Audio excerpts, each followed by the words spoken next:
और कौन से पॉइंट्स हम आज के लाइव सेशंस में ले सकते हैं? अभी हम कुछ देर और इंतजार कर लें, 2-3 minute, then we will start. जैसे बीटीआर में टाइमिंग अलग अलग करते हैं ना। 2 मिनट 5 मिनट का टाइम है तो उसका कुछ अलग सिस्टम है। 15 मिनट का है तो अलग है। नहीं, ऐसा नहीं है सर। देखिए, दो तरीके से चीज़ होती है। एक तो हम केपी में क्या करते हैं कि, गुड इवनिंग मैम, जो हम डिफरेंट। सॉरी सर, आपको डिस्टर्ब कर रहा हूँ। सर, मैंने सर अपनी दूसरी लॉगिन आईडी से कर दिया, मैं इससे बंद कर रहा हूँ। अब आप ठीक अपना है। क्लास कंटिन्यू कर लीजिए। राइट और सर। मैं उसको भी अलाउ कर देता हूँ कि आप क्यों शेयर कर पाएँ। श्योर ठीक है श्योर। Sir, right sir. मैं यहाँ से लॉग आउट कर रहा हूँ। Okay sir, okay sir. Thank you. तो एक तो ये नॉर्मल में केपी में जहाँ पर हम आपके नॉर्मल पर्सनालिटीज़ को लेते हैं, प्लस उसके हिसाब से डिफरेंट प्रेडिक्शंस को मैच करने की कोशिश करते हैं। जैसा आपके केस में वो 50% गलत था। तो जब 50% गलत है, इसका मतलब अभी बर्थ टाइम ढंग से रेक्टिफाई नहीं हुआ है। तो उसमें हम आपका, जैसे भी बात कर रहे थे, अब सभी लोग और भी आ गए हैं, तो मैरिज का और बच्चों के बर्थ का डिटेल्स लेके मैच करेंगे। इसका वैदिक ज्योतिष में भी एक सूत्र है। वो ये है कि पंचम, जो हमारे कुंडली में चौथा सबसे हाईएस्ट डिग्री वाला जो प्लेनेट है, हम्म। हमारी लगन कुंडली में जो चौथा सबसे हाईएस्ट डिग्री वाला प्लेनेट है, उसका संबंध D24 में पंचम भाव या पंचम भाव के स्वामी से बनना चाहिए। ओके। तो जब मैं इस वीटीआर को नॉर्मल उठाता हूं, तो क्रॉस चेक फिर मैं वहां से और करता हूं। हम्म। बट अभी के सेशन के लिए ये थोड़ा ज्यादा हो जाता। हम्म। दस भाई, मैं उसमें फिर आगे नहीं बढ़ा, क्योंकि 2-3 अभी और इम्पोर्टेंट सूत्र हैं जिनको मैंने अभी नहीं बताया है, जो केपी के बहुत ही इम्पोर्टेंट हैं। बट वो अभी जो मुझे समझ में आया, वो ये लगा कि एलिमेंट्री जो वैदिक ज्योतिष की नॉलेज है, वो अभी एलिमेंट्री लेवल पे है। अभी बहुत गहराई तक कई लोग नहीं गए हैं। तो केपी में फिर उसमें और गहराई में जाने में थोड़ी सी दिक्कत आएगी। हम्म। क्योंकि पहले दिन के सेशन के बाद मुझे बांगा साहब ने भी यही कहा था कि half of the people are not able to understand. I said ये इतना इजी भी नहीं है, बट थर्ड डे तक लोगों को समझना आने लगेगा जो सीरियस होंगे। ऑलराइट, आई थिंक मेरे को लगता है जितने लोग आने थे वो आ गए, so that we can now start. Okay, so share. Sir, screen दिख रही है? हाँ दिख रही है। ओके। अब एक जो इम्पोर्टेंट सूत्र और था, अ, जिसको भी हम प्रेडिक्शंस में लेते हैं, वो मैं एक बार आपको इसमें दिखा देता हूँ। और आपको एस्ट्रोसेट सभी जगह पे दिखेगा, प्लेनेट वाइज सिग्निफिकेटर। हम्म। यहाँ पे लिखा है A, B, C और D। हाँ। Is it visible to everyone? Yes sir. Okay. तो A और B, C और D को भी हम प्रायोरिटी में ले लेंगे। A is strongest, V is stronger than C is stronger than D। तो जब कॉन्फ्लिक्ट ऑफ रिजल्ट आ रहा होता है, जब ग्रुप हाउसिंग में, कि भाई सब लॉर्ड कुछ कह रहा है, उसकी प्रॉमिस को स्टार लॉर्ड ने कंफर्म किया, हाउएवर उस प्लेनेट का सब लॉर्ड उसमें कुछ गड़बड़ बता रहा है, तो हम इन प्लेनेट के प्लेनेट वाइज सिग्निफिकेटर्स को चेक करते हैं कि भाई यहां पर क्या स्ट्रेंथ आ रही है। बट अभी के लिए आपके लिए ज्यादा हो जाएगा, इसलिए मैंने रोका हुआ था। बट जिनको भी थोड़ा सा भी इंटरेस्ट है और वो केपी में आगे अगर एस्ट्रोसेज या किसी सॉफ्टवेयर में जाके देखना चाहते हैं, तो प्लेनेट जितने भी हाउसेस का को सिग्निफाई कर रहा है, उसमें स्ट्रॉन्गेस्ट हाउस जो सिग्निफाई कर रहा है वो कैटेगरी ए में आ जाएगा। उसके बाद कैटेगरी बी में आएगा, then category C and then category D. इसकी अपनी डेफिनेशंस है, but right now we will overlook this because वो एक डिटेल सेशन है। ऑलराइट, बट यहां से आप हाउस की स्ट्रेंथ ले सकते हैं। मान लीजिए सन है, सन यहां पर आपको दिखा रहा है, दिखाता हूं, देखिए ऐसे आपको दिखाता हूं। सन जो है, सन यहां पर देखिए 3 4 8 10 को बता रहा है, दिख रहा है, यहां पे मैं कर्सर कर रहा हूं। हम्म, 3 4 8 10 को सिग्निफाई कर रहा है। ऑलराइट। हम्म, बट जब हम स्ट्रॉन्गेस्ट सिग्निफिकेशन में जाएंगे तो सन सबसे ज्यादा 7th हाउस को सिग्निफाई कर रहा है। 10 और 8 और 9 आ गया, 3 आ गया, 4 को उसने ओवररूल कर दिया। बट ये नेक्स्ट लेवल का हो गया, तो इसलिए अभी आपको मैं एज ए इसको सेशन को कोऑर्डिनेट कर रहा हूं, इसलिए हल्का सा एक आइडिया दे दिया। बट ये नेक्स्ट लेवल का चीज है जो प्रिडिक्शन को और एक्यूरेट कर देता है। ऑलराइट, तो इसको यहीं पर पार्क कर देते हैं। We will go on the live कुंडली।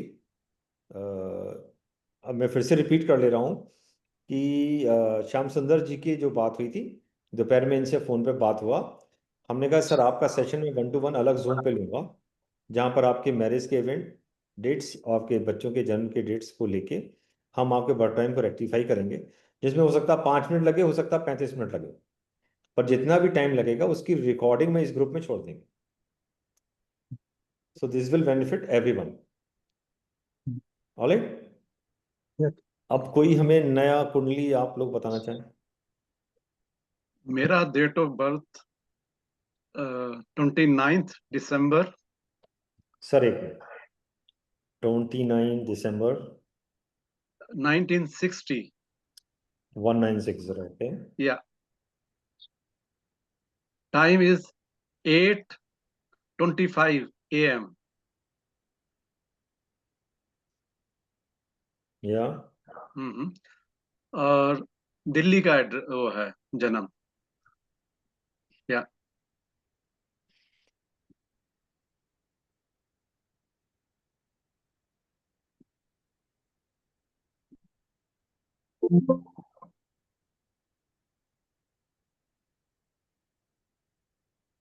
हम्म आपके पहले कस्प का जो सबलॉर्ड है दैट इज जुपिटर।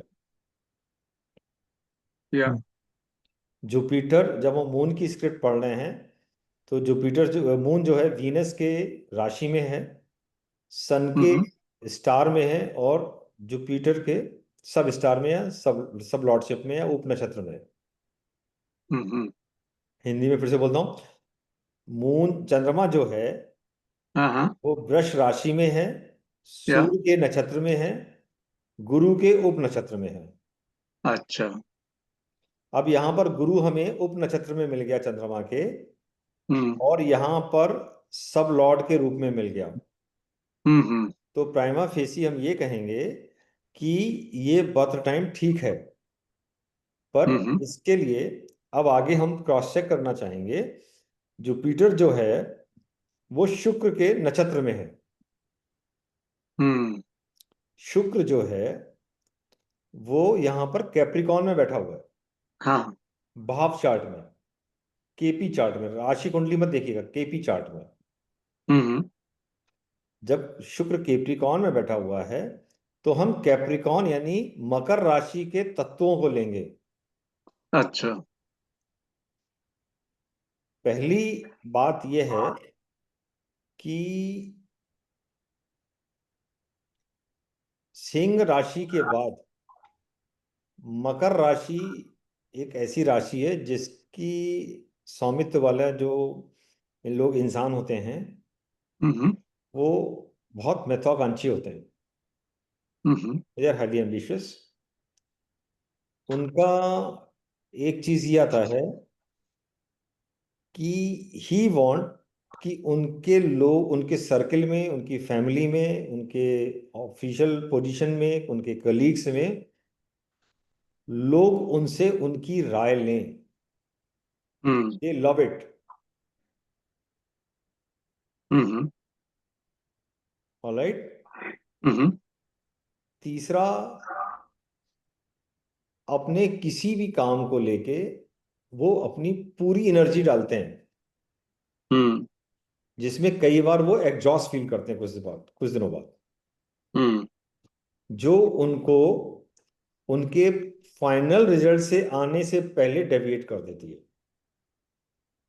हम्म यहां तक कि बात में क्या सही है क्या नहीं है उसके हिसाब से फिर हम आगे बढ़े। Hmm is there anything true in this, जब तक अभी तक मैंने बोला सर, इसमें कुछ भी सही है कि सब गलत है? नहीं, सब सही नहीं है और सब गलत नहीं है। जो सही नहीं है मतलब वो बता दीजिए, जो गलत नहीं है वो बता दीजिए। हाँ, जैसे आप बता रहे हैं कि पूरी एनर्जी लगा देते हैं वो किसी भी काम में, हम्म। तो वो कई बार नहीं होता है उतना। हम्म।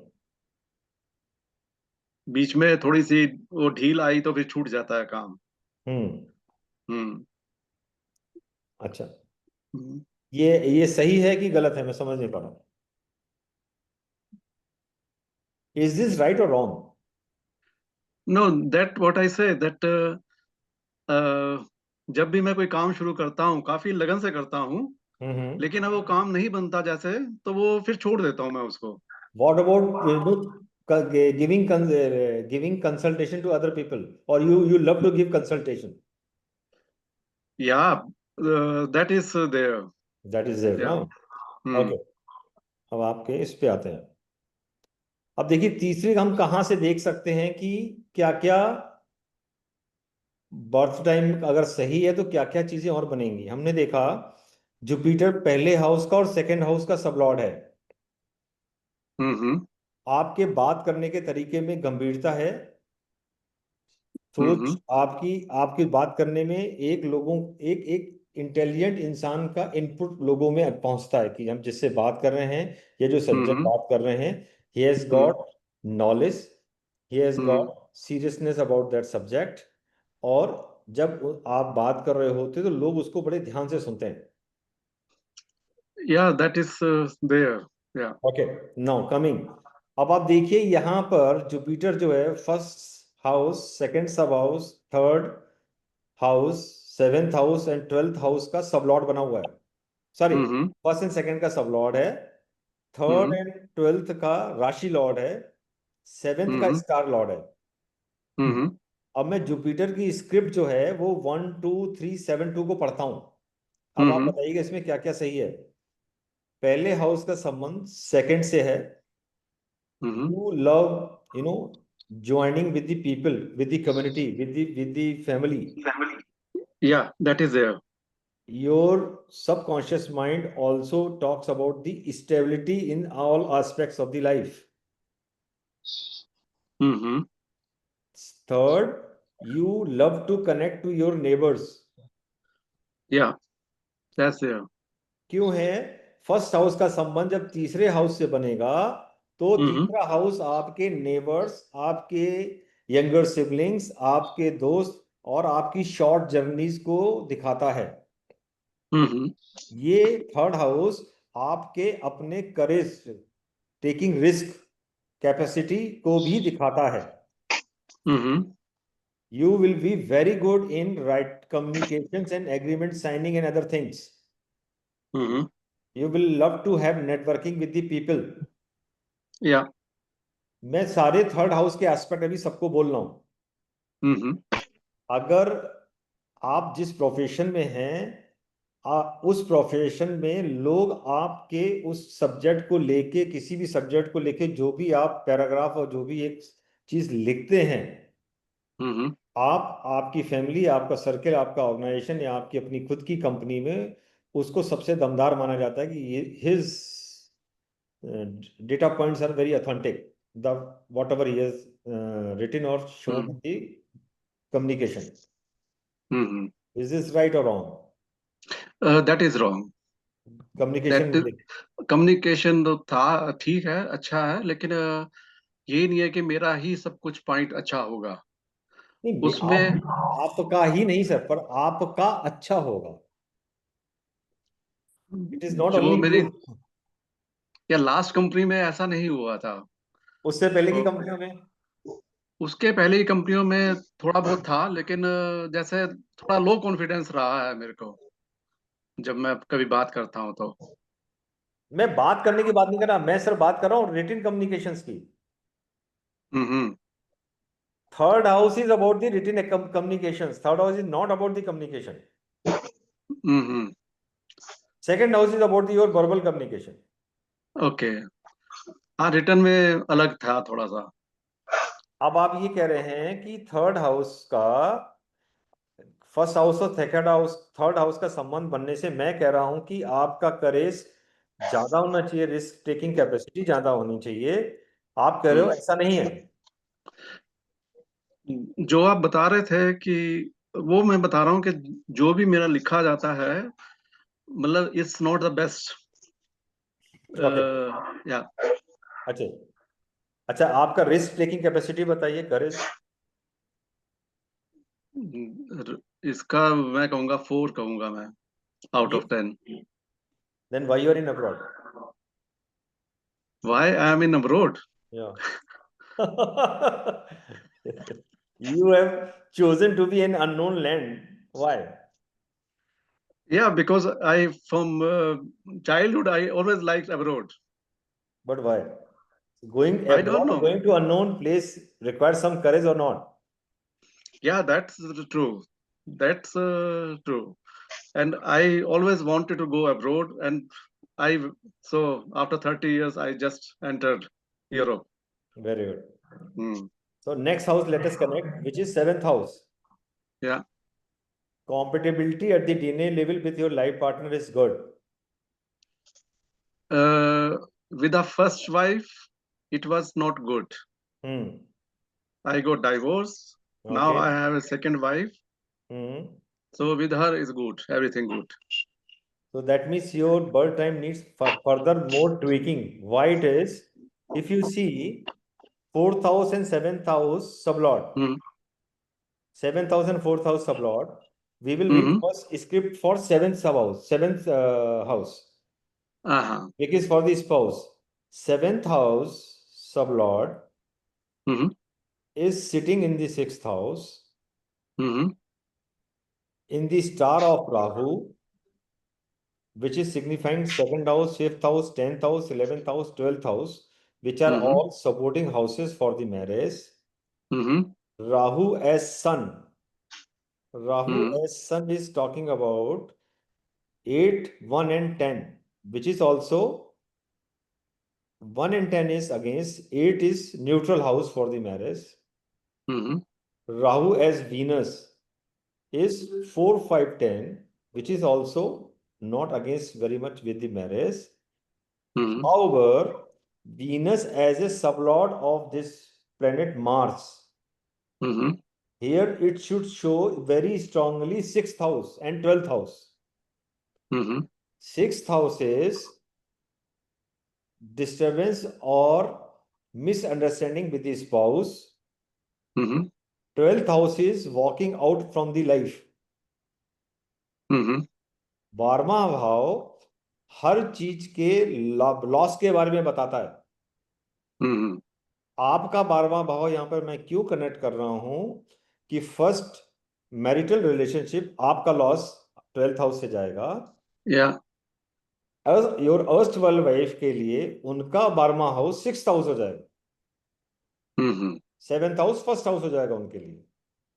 तो Mm-hmm. यहां पर मुझे 6 का संबंध यहां पर स्ट्रांगली नहीं दिख रहा है, 12 तो मुझे यहां मिल गया। Mm-hmm. हाँ, यहां पर 5 होने का मतलब ये है कि आपका मैरिटल रिलेशनशिप अच्छा रहना चाहिए था।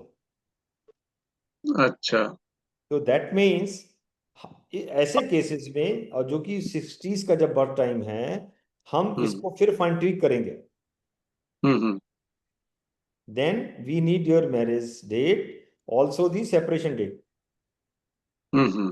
And the birth of 1 or 2 child birth details. Mm-hmm. Because birth हम इसलिए जरूर लेते हैं कि birth and death happens once in a life for any individual, Mm-hmm.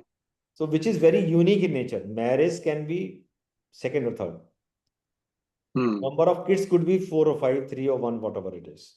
Mm-hmm. but birth and death for any individual is only once. यहाँ पर ये चीज सपोर्ट नहीं कर रही है।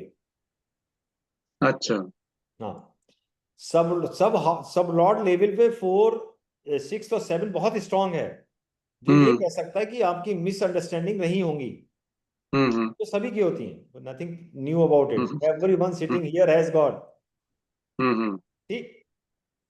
बट सब लॉर्ड लेवल पे वो सेपरेशन क्लियरली दिखना चाहिए था, और यहाँ 5th हाउस नहीं होना चाहिए था। 5th house talks about the love and affection, तो लव, अगर 7th हाउस का संबंध फाइनल वर्डिक्ट में लव और अफेक्शन से बन रहा है, तो सेपरेशन नहीं हो सकता। Is it clear to everyone? Yeah yes. जब जब बीटीआर में इन चीजों में प्रॉब्लम आए, तो हम ऐसे इवेंट्स और ऐसे जो इवेंट्स हुए हैं उन सब का हमें डिटेल्स लेके फिर बीटीआर करना पड़ेगा। Is this fine? या मैं इस जगह पे आपका डिस्कशन इसलिए रोक रहा हूं कि सर अगर यहां पर कंप्लीट नहीं है तो बाकी चीजें भी कंप्लीट नहीं होंगी। डू वी एग्री और नॉट? सर सर बस सेकंड मैरिज 9th हाउस से नहीं देखेंगे क्या? सेकेंड मैरिज 9th हाउस से देखेंगे, पर उसके लिए मैडम पहली मैरिज को तो अलग होना दिखे। हाँ जी, वो भी 5 नंबर दे रही है ना, वो 5 5 नंबर देख रही तो नहीं होगी ना। हाँ नहीं, बिल्कुल लव दे रहा है वो। हाँ हाँ, यहाँ पर स्टार लेवल पे भी 5 आ गया, इसका मतलब क्या वो लव मैरिज थी सर? हाँ जी। वो भी राहु दे रहा है, ये तो बहुत ज्यादा वो अच्छे वाला हो was a love marriage, yes. या स्टार लेवल राहु है तो सर इंटरकास्ट था। सुनील जी, राहु था तो ये क्या इंटरकास्ट मैरिज थी? ये लव मैरिज थी मेरी। नहीं, Yes. Intercaste love marriage fine, that I understood. मैं बोलता हूँ राहु केतु के केस में मैरिजेस इंटरकास्ट होती हैं।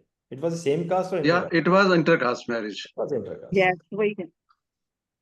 तो मेरा ये कहना है कि यहाँ पर मैं, sir if you want I will also invite you some other day and Okay.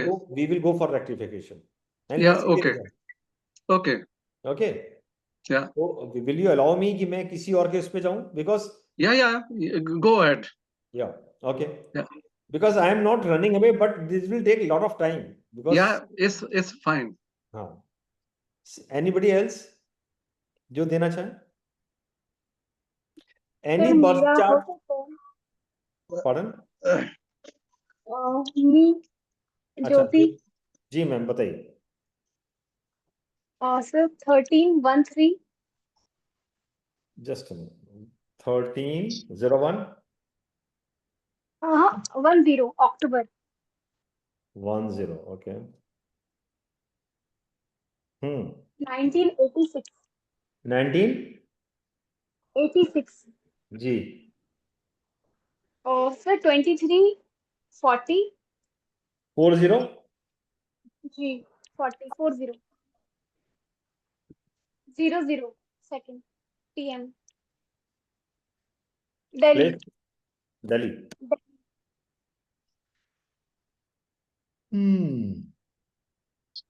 अच्छा, अब एक चीज सोचिए, मैडम का बर्थ 13 अक्टूबर को हुआ है, तो सूर्य किस राशि में होगा?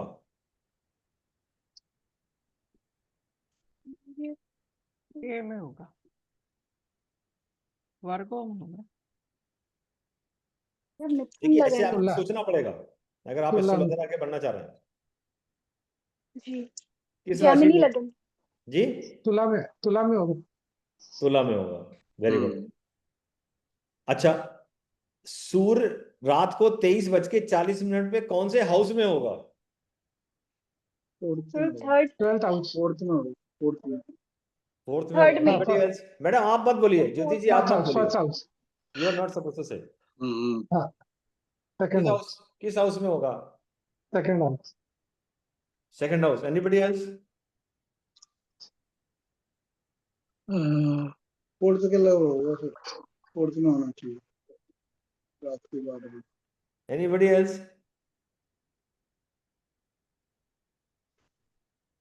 क्योंकि देखिए ऐसे भी सोचने का काम होना चाहिए। हम्म ठीक है। हम्म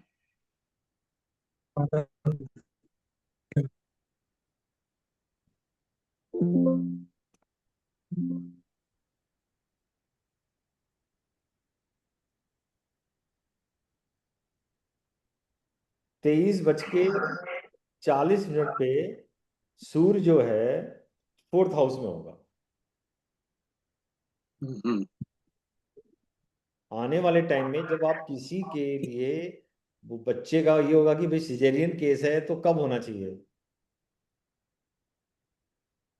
तो सूर्य जो है दिन में स्ट्रांग होते हैं, चंद्र रात को स्ट्रांग होते हैं। हम्म ठीक है। और अगर ऑपरेशन टाइम आप डिसाइड कर रहे हैं तो ये देख लीजिए कि सन और जुपिटर और सैटर्न कम से कम अच्छे भाव में आए, उसके लिए वो कौन सी लगन उस समय उदय हो रही होगी।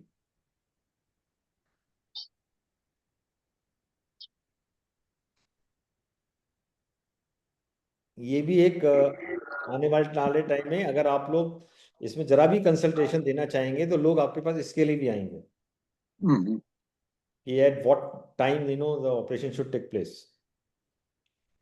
ओके, चलिए इसको यहीं पे खत्म करते हैं। अब यहां पर सब पहले हाउस का सबलॉर्ड वीनस है। मून की स्क्रिप्ट में वीनस जो है, यहां पर वो सैटर्न की राशि में मून राहु के नक्षत्र में है। यहां भी राहु का नक्षत्र है तो हम इसको जंप करके मरकरी ले लेंगे। हम्म मरकरी के उप नक्षत्र में है। अब क्या वीनस हमें यहाँ कहीं दिख रहा है? No, sir. विनस वीनस हमें यहाँ कहीं दिख रहा है?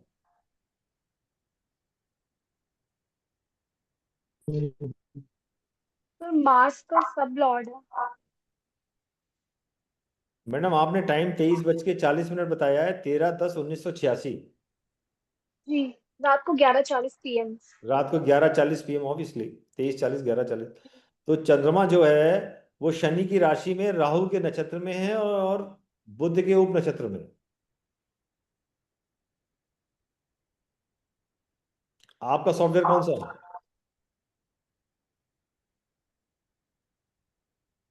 सॉफ्टवेयर में सर। आप किस पे देख रही हैं कि ये मंगल के उप नक्षत्र में है? ओके, नहीं उसी के नीचे जो था मार्स था ना, उसमें था विनस, इसमें तो विनस नहीं है। देखिए जब भी हम चेक करेंगे बर्थ टाइम सही है कि नहीं, तो लगन का सबलॉर्ड का रिलेशनशिप चंद्रमा की स्क्रिप्ट में देखेंगे।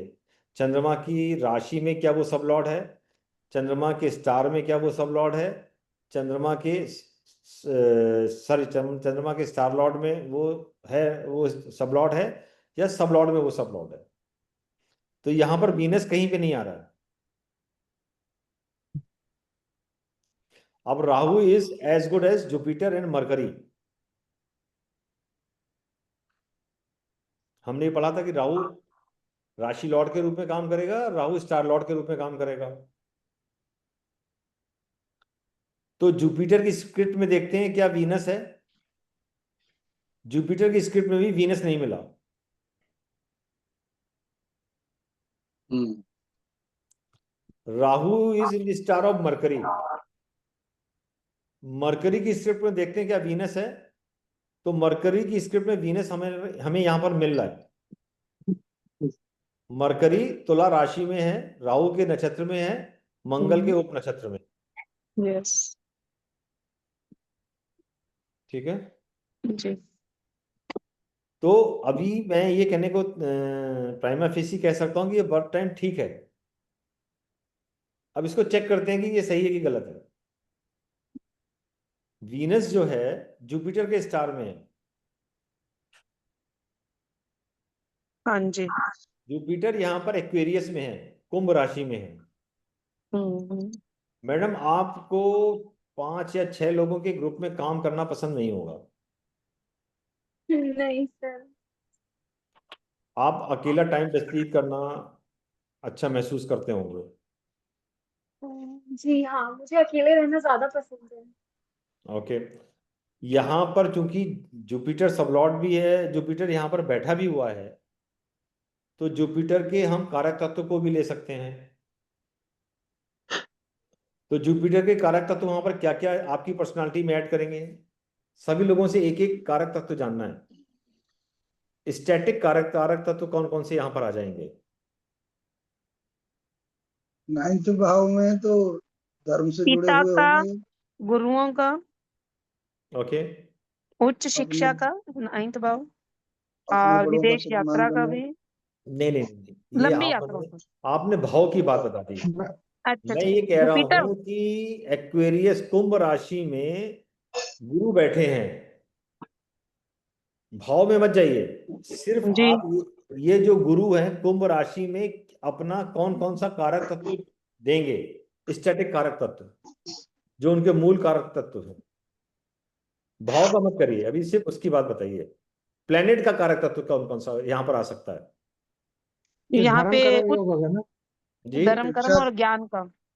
धर्म का आएगा, ज्ञान का आएगा, और हम्म। और फर्स्ट सेकंड में तो थर्ड संतान का भी आएगा, थर्ड का आएगा। हाँ जी। नहीं मैम, जुपिटर से संतान का क्या मतलब है? जो संतान का कारक नहीं होता पंचम भाव का, जुपिटर। नहीं मैम, मैंने मूल कारक तत्वों की बात की, मैं भाव कारक तत्वों की बात ही नहीं कर रहा। जी। चंद्र गुरु के अपना एक नेचुरल फिनोमिना में कौन कौन सी स्पेशलिटीज में, सिर्फ उसकी बात कर रहा हूँ। और भी ज्ञान लोग इनके बताएं। पास है। ज्ञान है, ज्ञान तो है ये, अध्यात्म, ज्ञान ज्ञान अध्यात्म। इनके पास है जी सर। और ये एक दूसरों को रास्ता दिखाने वाले भी होंगे, मार्गदर्शन करने वाले काउंसलर। होंगे।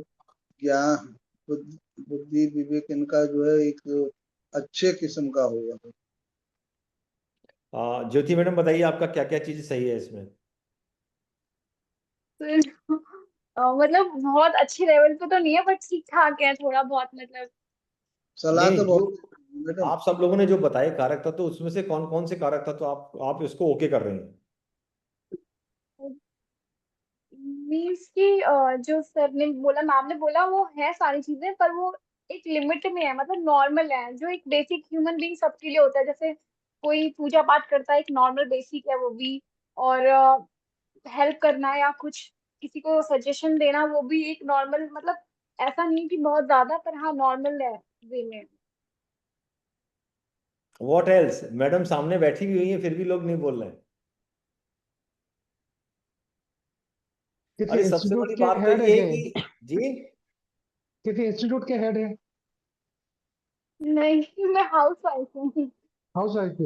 होममेकर। आप ये जी। समझिए कि जुपिटर जब यहाँ बैठे हैं तो इनकी ज्ञान की जो ख्वाहिश है, ज्ञान की जो इनकी खुराक है, वो अनलिमिटेड है। हम्म। ये नॉर्मल स्टडीज रिलीजियस के अलावा ये ऑकल्ट साइंस में भी बैठी हुई हैं, क्योंकि इनको मैं वास्तु के बंगा साहब के और भी सेशंस में देखता हूँ। So she has lot of मेरा या मेरा इंटरेस्ट सर ये ना अभी लास्ट 1 डेढ़ साल से स्टार्ट हुआ है ऑकल्ट में। उससे पहले मुझे बिल्कुल भी मुझे पता ही नहीं था इस बारे में, ना वास्तु का और एस्ट्रोलॉजी का भी इतना ज्यादा कुछ नहीं था। बस ये लास्ट 1 डेढ़ साल से मेरा इंटरेस्ट हुआ है इस फील्ड में। हम्म। और मैं सीखना भी चाह रही हूँ कि मतलब करूँ मैं आगे जाके भी इस चीज में। अच्छा। गोचर काम कर रहा है सर। गुरु की राशि चल रही है, वो तो अंदर दशाएं चल रही हैं, वो तो ठीक है, बट गुरु का जो गुरुत्वपन है, देखिए जैसे आपका आप जो भी बात कहना चाह रही हैं, जो भी मैं सुनील जी के लिए कह रहा था, वो चीज़ों के बारे में आपसे भी कह रहा हूँ कि आपका जो अपना व्यक्तित्व है, उसमें एक गंभीरता है, और वो और लोगों से आपको अलग बनाता है। पढ़ना आपके पैशन में हमेशा रहा होगा। ऑकल्ट साइंस 3 साल से आ रही है, 2 साल से, दैट्स ए डिफरेंट इशू। और वो क्यों आ रही है? राहु में सैटर्न, जुपिटर में सैटर्न चल रहा होगा, देखिए भी दिखाते हैं। जुपिटर में आपका जुपिटर खत्म हो गया 2019 में, और आपका चला है सैटर्न। सैटर्न में मरकरी आपको दे रहा है। सैटर्न में मरकरी आपको दे रहा है, आप बोल रही हो कि 2022 के बाद से? जी हाँ, 22 के बाद से, मतलब 23, मेरी जब डॉटर हुई है, मेरी छोटी डॉटर जो हुई है उसके बाद से हुआ है ये, मतलब 23 में वो हुई है, अगस्त में। तो उसके 1-2 महीने बाद से ही शुरू हुआ है, 23 के मिड ऑफ, मतलब अगस्त के एंड में। केतु आ गया ना सर। जी केतु भी तो अध्यात्म की तरफ लेके रहते हैं ना इस चीज में। बिल्कुल जाएगा, हम्म। बिल्कुल जाएगा। क्योंकि जहां पे आपका मरकरी चालू, मरकरी आपका, और मरकरी के बाद जो केतु आ गया तो और आप आगे बढ़ गए 2026 तक, और आप इसमें अंदर जाते रहेंगे। जी, इंटरेस्ट तो है सर मेरा। और सर इनको चलिए, अकेला रहना भी इन्हीं दिनों शुरू हुआ होगा, क्योंकि जब नहीं मैम, केतु बीच में गया था ये इनका मूल डीएनए है, ये अकेले हमेशा रही हूँ। She can not work in A group, hmm. It is just very clear, she just can not work in A group. 4-5 लोगों अगर एक साथ बैठे हुए हैं उसमें अगर काम करना होगा, मैडम बहुत ही अनकंफर्टेबल हो जाएंगी। जी, अकेले, वो तो है सर, अकेले ही मुझे रहा है शुरू से मोस्टली। अच्छा, आपका जो कम्युनिकेशन का तरीका है दैट इज वेरी स्ट्रेट, ये बात तो करने है, मैं का। मुंह फट हाँ, कुछ मुझे ऐसा लगता है कि कितनों को बुरा भी लग जाता है, पर मैं, जो होता है मैं बोल देती हूँ। Fine ma'am, very good. अब इंटरलिंक में जाके देखते हैं कि फर्स्ट हाउस सर कहाँ कहाँ पे। सर एक मिनट, इसका लॉजिक बता दो भी, क्यों जैसे जुपिटर 9th में बैठा इस वजह से, या जुपिटर कुंभ राशि में बैठा इस वजह से इनको अकेले रहना पसंद होगा, किसी के साथ काम करना? कुंभ राशि का कारक तत्व यही है, जी ठीक। है ना? ये हम्म। मटका है। एयर एलिमेंट की तीसरी राशि है जो चीजों को स्टोर करती है। देखिए, इसको हर राशि का जो एक प्रतीक चिन्ह है ना, जानवर हम्म। या कोई भी चीज, जैसे इसका इसका प्रतीक चिन्ह है घड़ा। हम्म। घड़े में क्या होता है, चीज इकट्ठी होती है, हम्म। और और अंधेरा होता है। जब चीज इकट्ठी हो रही होगी तो बटेगी नहीं। हम्म। आप जितना भी चीज ग्रहण कर सकोगे तभी कर सकोगे जब आप अकेले में होगे। ठीक। तो मूल जो हमारे राशियों, देखिए, इसीलिए राशि राशि के जो तत्व हैं, उनके जो चिन्ह हम्म। हैं, उनका जो हम्म। मूल एलिमेंट है उस पर बहुत ध्यान दीजिए। ठीक। आप बिना प्लैनेट्स के भी किसी भी इंसान का मूल करेक्टर निकाल सकते हैं सिर्फ राशियों से और उसके भाव से। जी। अब चूंकि ये 9th में चली गई हैं तो थोड़ी स्पिरिचुअल हैं, पर इनका ऑकल्ट की तरफ क्यों है और आगे लाइफ में क्यों रहेगा, देखिए उसका जवाब यहां मिल रहा है। वीनस जो है फर्स्ट हाउस और 8th हाउस का सबलॉर्ड होके बैठा हुआ है भाई। 8th हाउस तो ऑकल्ट साइंस है ही, या तो ऑकल्ट साइंस है। 8th हाउस क्या है? 8th हाउस है अरे ट्रांसफॉर्मेशन। प्रतीक को कहता दवाई ले आएगा। ओके, 8th हाउस जो है वो ट्रांसफॉर्मेशन है, मतलब मूल चीज कुछ और थी बन के कुछ और निकली। सॉफ्टवेयर डेवलपमेंट 8th हाउस है। बैकएंड पे क्या कोडिंग हो रही है उसका यूजर इंटरफेस से कोई लेना देना नहीं है, यूआई से। मैन्युफैक्चरिंग 8th हाउस है। रॉ मटेरियल क्या है, मैन्युफैक्चर बन के क्या निकला, वो 8th हाउस है। अगर हम 8th हाउस को समझे तो मूल स्वरूप को पूरा बदल के नया कर देता है। जिसकी जिसकी 8th हाउस की जब जब दशा चले, अंतर दशा चले, और उनको लगे कि मेरी लाइफ में बहुत प्रॉब्लम्स आ रही हैं, तो बड़ी सिंपल रेमेडी है। 8th हाउस है कर्मा का रीअलाइनमेंट, ट्रांसफॉर्मेशन। हम्म। 8th हाउस की आपकी दशा अंतरदशा है और आपको प्रॉब्लम्स आ रही हैं लाइफ में। हम्म। आप सबसे पहले कोई ऑकल्ट साइंस का कोई भी सब्जेक्ट ले लें, उस पर डेली 1 से 2 घंटे बैठ लगाएं, सही है। उससे रिलेटेड बुक अपनी वर्क प्लेस पे रखें और वहां भेज पर तो कुछ, फिर वो कह रहे थे मेरे पास लड़का नहीं है, मुझे पता था थोड़ी दवाई नहीं भेजेगा। भाई बंद करो। हाँ, ये तो वो भेज दे लिस्ट में, और ये वही पेमेंट देके वही लिए। सर चलिए, आप बंद सबको कर देंगे म्यूट कर दीजिए। नरेश जी, सर प्लीज। हाँ, तो 8th हाउस जो है वो इन चीजों को डिनोट करता है। तो 8th हाउस का अगर आप उस समय कोई भी इस ऑकल्ट साइंस स्पिरिचुअल सब्जेक्ट में आप अपनी चीजों को आगे बढ़ा लेते हैं, तो जो हमारा कॉस्मिक अलाइनमेंट है वो ट्रांसफॉर्मेशन की तरफ बढ़ गया। अब जो बात मैं आपसे कह रहा हूं वो इसको ऐसे सीरियसली समझिएगा कि सिर्फ किताब या उसको सब्जेक्ट को थोड़ा पढ़ने से नहीं होगा, उसमें थोड़ा डूबना पड़ेगा, तभी तो ट्रांसफॉर्मेशन आएगा। अगर आपने एनर्जी उधर लगा दी तो जो आपके कामों में रुकावटें आ रही हैं वो खत्म हो जाएंगी। एनर्जी वही है जो रुकावट डाल रही थी, उसको हमने अपनी पर्सनालिटी के रीअलाइनमेंट में डाल दिया। 8th हाउस से संबंधित प्रॉब्लम्स खत्म होनी चालू हो जाएंगी, या उन प्रॉब्लम्स की ग्रेविटी और इंटेंसिटी कम हो जाएगी। And that is the most easy remedy. वहां पे राहु बैठा है, सैटर्न बैठा है, मंगल बैठा है, उसकी पूजा पूजा से कुछ नहीं मिलने वाला। कोई पूजा काम नहीं करेगी सर। मैं कंट्रोवर्शियल स्टेटमेंट दे रहा हूं। Nothing will happen unless and until you yourself don't do it. Because भुगत कौन रहा है? हम खुद। तो रास्ता कौन निकालेगा? हम खुद।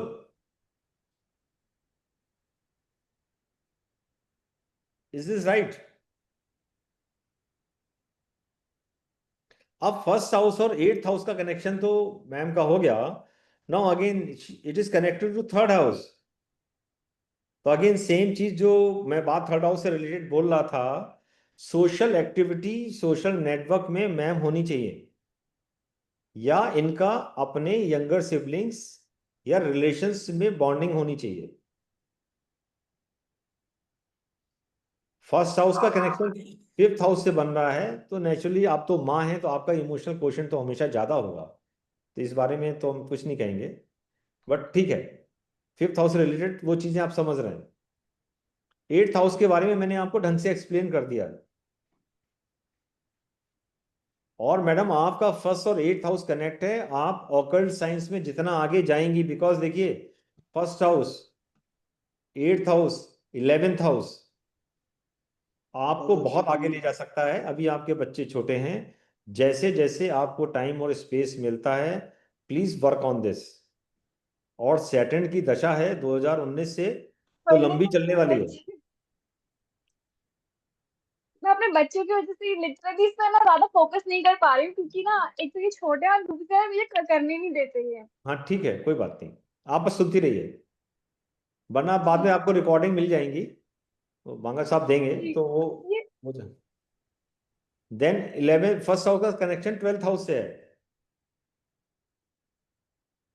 तो 12th हाउस के कारण कई बार आप एक डिफरेंट मोड में चली जाएंगी। माइंड मस्ट बी वेवरिंग, मतलब दिमाग में हमेशा कुछ ना कुछ चलता रहता होगा।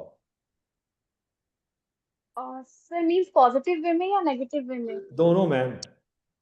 नेगेटिव वे तो मैं बोल ही नहीं रहा हूँ, बिकॉज आप अभी यंग मदर हैं, अभी आप इस बारे में आपको नहीं डराना है। ठीक है। नहीं, मैं कुछ बोलना चाहूंगी।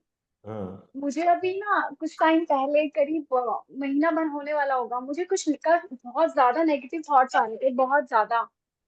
5th हाउस का संबंध जब भी 8th हाउस से होगा तो डिप्रेशन जैसी चीजें आती हैं। ये- बट इसको जब आप ऑकल्ट साइंस भी पढ़ रहे हो तो वो नेगेटिव खत्म हो जाएगा। जी।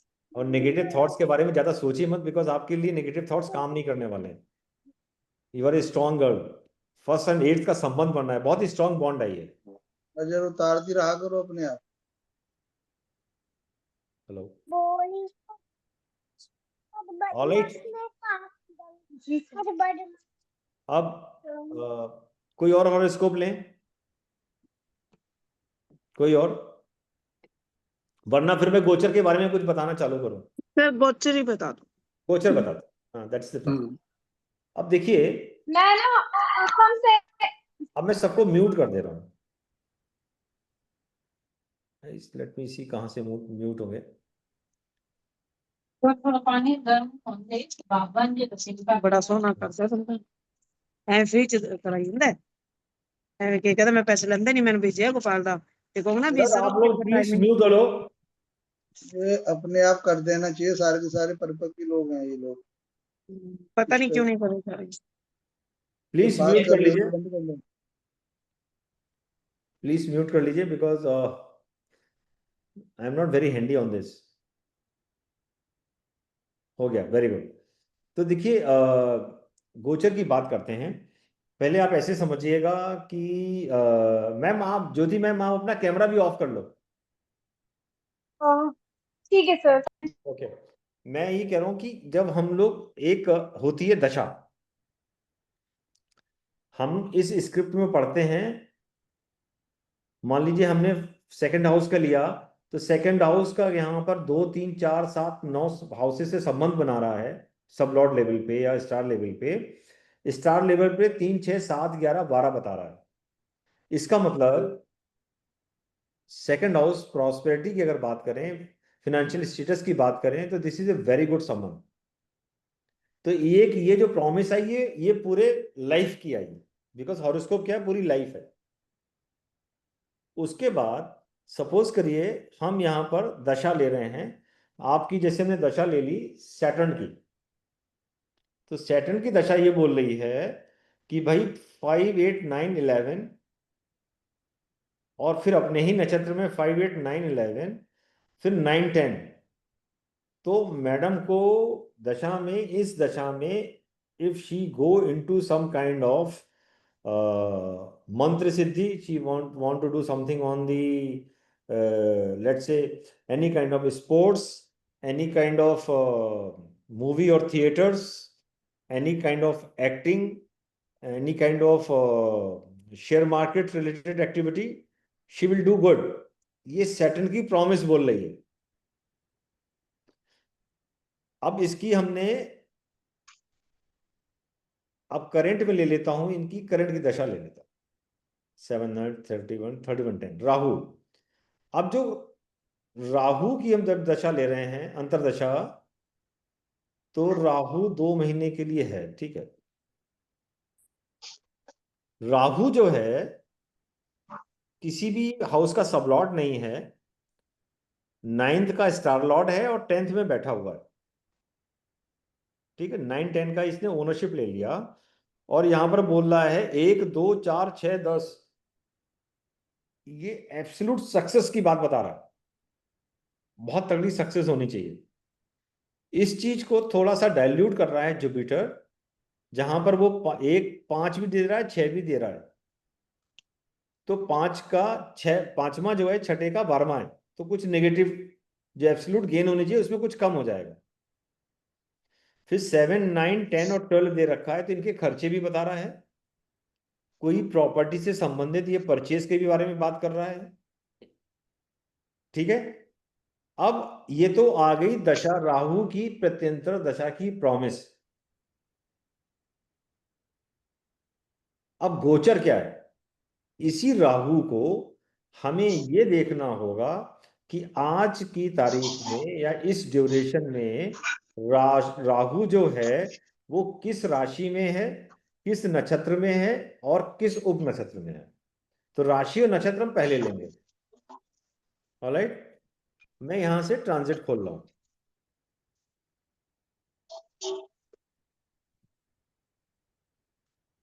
ये ट्रांजिट खुल के आ गया, दिख रहा है, ये चार्ट खुल के आया, दिख रहा है सबको? ऐसे टिक कर दीजिए, ऐसे हाँ कर, ऐसे बता दीजिए बस, is this visible? Okay great. अब आप देखिए राहु जो है वो शनि के नक्षत्र में है, शनि की राशि में है, गुरु के नक्षत्र में है। तो राहु इस समय जो फल देगा वो गुरु से संबंधित देगा,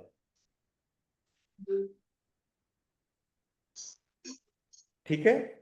और इसको मैं ऐसे ले लेता हूं, यहां तक अब क्लियर हो जाएगा।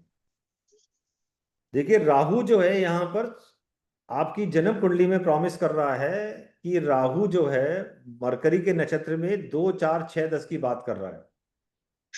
कोई भी एस्ट्रोलॉजर आप देखेंगे कि भैया राहु में चल रहे हैं तो राहु मरकरी के नक्षत्र का फल देगा तो 2 4 6 10 मिल जाएगा।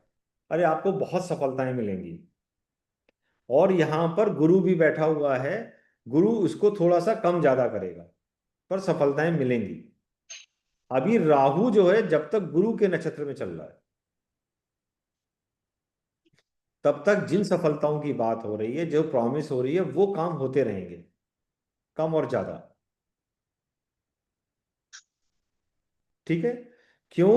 गोचर में जो भी अंतरदशा प्लेनेट है या प्रत्यंतर दशा प्लेनेट है, वो जिस नक्षत्र पे चल रहा होगा फल उसके हो जाएंगे। इसका मतलब क्या हुआ कि जब भी कोई एक दशा चल रही होती है, कोई प्रत्यंतर दशा चल रही होती है, तो 9 प्लेनेट्स काम कर रहे होते हैं। दशा, अंतरदशा, प्रत्यंतर दशा, सूक्ष्म दशा, प्राण दशा, इस तरीके से करते हैं। पर सारे रिजल्ट उसके हिसाब से नहीं मिलते हैं। क्यों? गोचर उसको प्रॉमिस नहीं कर रहा होता है। किसी भी घटना को घटने के लिए जो अंतरदशा या प्रत्यंतर दशा वाला ग्रह है, वो उस प्रॉमिस को पूरा कर रहा हो जो दशा में है।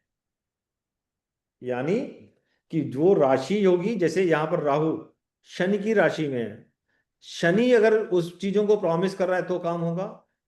जुपिटर जो कर रहा है वो प्रॉमिस कर रहा है वो काम होगा। ये राहु ने बोला। ये तो प्राइमा फेसी पहला चीज हो गई। गोचर में दूसरी चीज देखेंगे कि गुरु क्या कर रहा है। गुरु किसके नक्षत्र में है? तो गुरु यहां भी गुरु के नक्षत्र में है। यानी राहु का गोचर जिस चीज की प्रॉमिस कर रहा है, गुरु उसको कंफर्म कर रहा है। यहां तक बात बन गई। गुरु जो है आपके 13 महीनों का अंतराल या पीरियड बताता है। गोचर में 13 महीने में क्या क्या घटनाएं घट सकती हैं, जो डिफरेंट स्टार नक्षत्रों में वो गोचर कर रहा हो। ओके? सूर्य जो बताएगा वो उन 13 महीने में से कौन सा महीना होगा जिसमें होगी, क्योंकि हर महीने सूर्य एक राशि में होता है। ठीक है?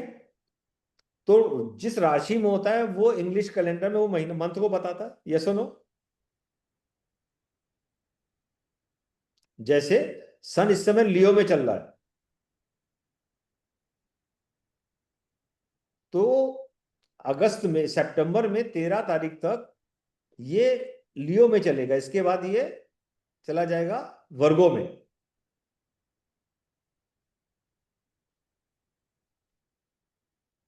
अभी ये बात समझ में आई? मैं और उसको समझाऊं? मुझे थोड़ा सा ब्लैंक लग रहे हैं लोग। आ गया सर। सभी को नहीं लग रहा, सभी का नहीं आ रहा। सर अनम्यूट कर लीजिए।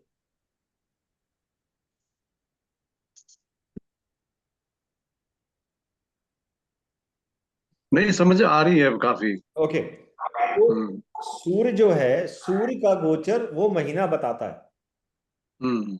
सूर्य का जिस नक्षत्र में गोचर है वो उस 13 दिन बताता है। अब गोचर की ब्यूटी समझिए कितना साइंटिफिक है।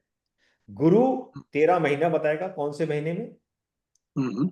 सूर्य जो है वो ये बताएगा कि उन 13 महीने में से कौन सा महीना होगा।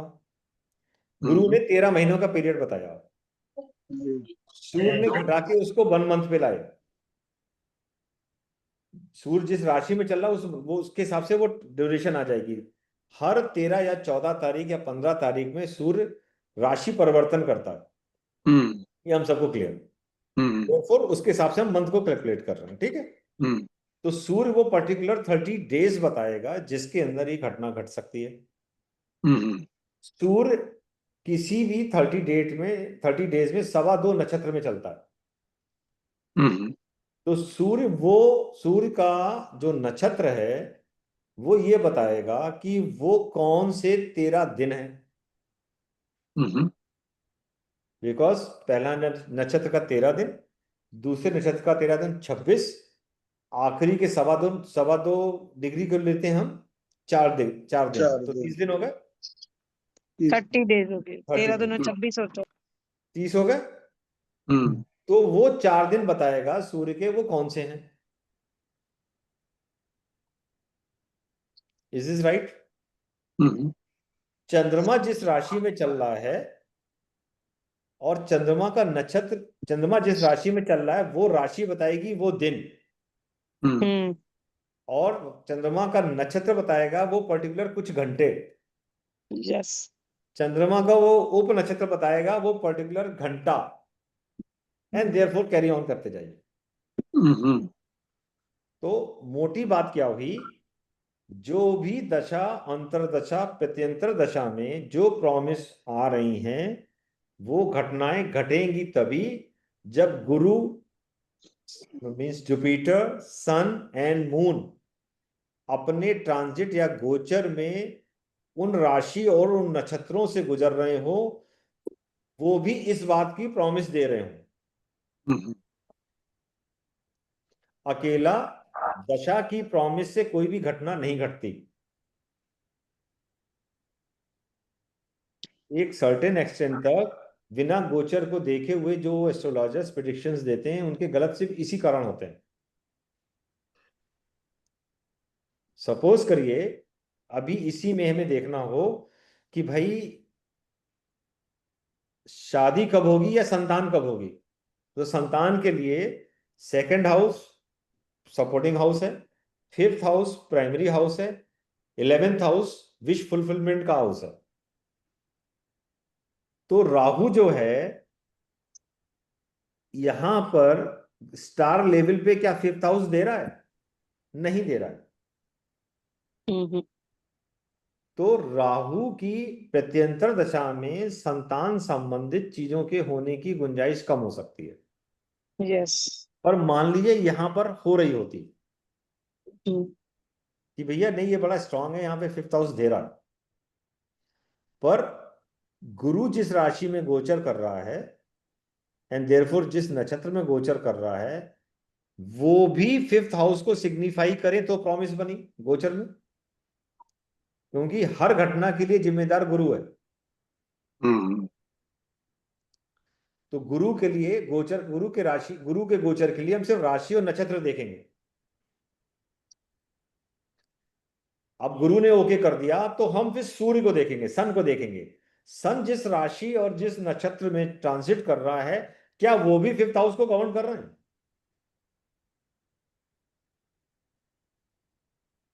अगर वो गवर्न कर रहे हैं तो प्रॉमिस हो जाएगी, बन रही है।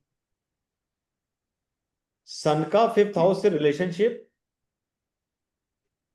पूरे 12 महीने में किस हाउस में जाके बन रहा है, वहां से टेंटेटिव हम बात करेंगे डिलीवरी की। मान लीजिए उस पीरियड से पहले 9 मंथ्स हो जा रहे हैं और सन का गोचर कुछ महीने बाद बता रहा है, इसका मतलब उस दौरान प्रेगनेंसी नहीं होगी। हम्म आर यू गेटिंग इट? तो हम एडवांस की बात भी इसमें ऐसे प्लान करके कह सकते हैं कि नहीं इस टाइम में तो होगा ही नहीं। इसी तरीके से मान लीजिए सन ने ओके कर दिया तो फिर हम चंद्रमा का देखेंगे कि भाई जो एक्सपेक्टेड डिलीवरी टाइम हो कौन से 15 डेज में आ रहा है, कौन से 11 दिन में आ रहा है, कौन से 4 दिन में आ रहा है।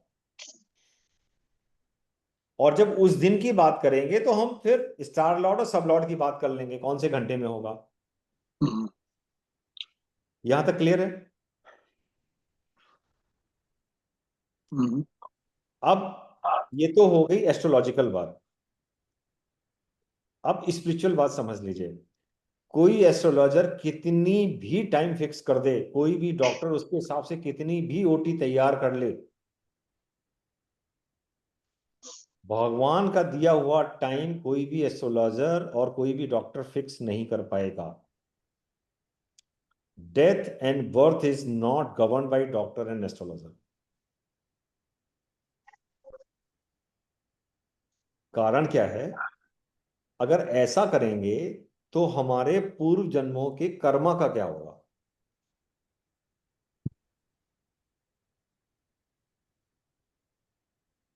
तो कोशिश ये करिएगा कभी भी बर्थ टाइम के लिए लोगों को टाइम मत बताइएगा। सही निकलेगा नहीं। मैं बड़ा ब्लंट बोल रहा हूँ, गलत फहमियां लोगों की, लोग कुछ भी क्लेम करते हो रील्स में और यूट्यूब में, this is all bullshit, you just can't do it. 100 में से 2 तुक्के लग गए वो एग्जाम्पल नहीं है, 100 में से 90 लगे तो बात है। हम्म दूसरी बात, हमारा जो बर्थ टाइम है, बिकॉज अब टाइम हो रहा है तो इसलिए मैं और कंक्लूजन पे चल रहा हूं, हमारा हम्म जो बर्थ टाइम है वही हमारा लास्ट बर्थ का डेथ का टाइम है। Hmm can anybody answer why?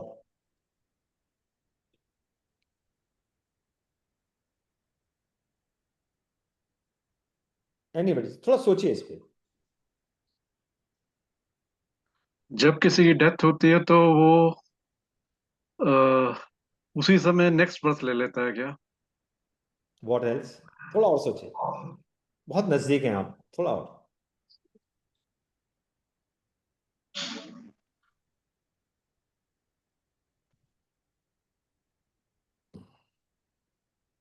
Shastri ji आप बताओ सर। नहीं सर, इसमें पता नहीं। Okay, anybody else? नहीं, ये दशा महादशा से कनेक्टेड है क्या सर? No ma'am, okay. वो कनेक्शन है बट उसको छोड़िए, वो थोड़ा और डीप में चले गए, मैं एक छोटी सी बात पे कर रहा हूँ। ओके, इसका मतलब ये है कि जो सोल जिस समय बॉडी छोड़ रही है, हम्म तो वो पूरी लाइफ के जो कर्मा है, जिस मोमेंट पे और उस समय देयरफॉर जो राशि, जो लगन और जो कुंडली बनी और जो ग्रह बने और जिन नक्षत्रों में थे, वो ये बता रहे हैं कि यहां पर जिंदगी का अंत हुआ। हम्म उसके कर्मा आगे ट्रांसफर कैसे होंगे? तो अगला बर्थ टाइम भी वही होगा, वरना कर्मा ट्रांसफर कैसे हो सकता है? Astrology is hmm all about the past Karma,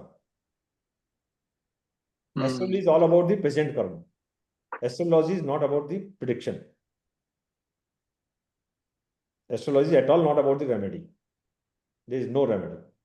तो सर ये जो बोलते हैं कि सोल हमारी जैसे स्पेस में घूम रही है, अभी उसने बर्थ नहीं लिया, ये है वो है, वो तो ma'am, how is that connected? Ma'am वो टाइम जितने दिन का है उतने दिन आपको बर्थ नहीं मिलेगा ना, या किसी इंसान को। अच्छा। जब वो जब वो डी डे होगा तो उस डी डे की लगन और नक्षत्र वैसे ही होंगे जो पुराने जन्म के कर्मा के हिसाब से लेके आए हैं। सपोज करिए किसी का मंगल नीच का है, तो इस कुंडली में मंगल नीच को लेके हम वैदिक ज्योतिष में क्या कहते हैं, भैया मंगल आपका नीच का है। हम्म।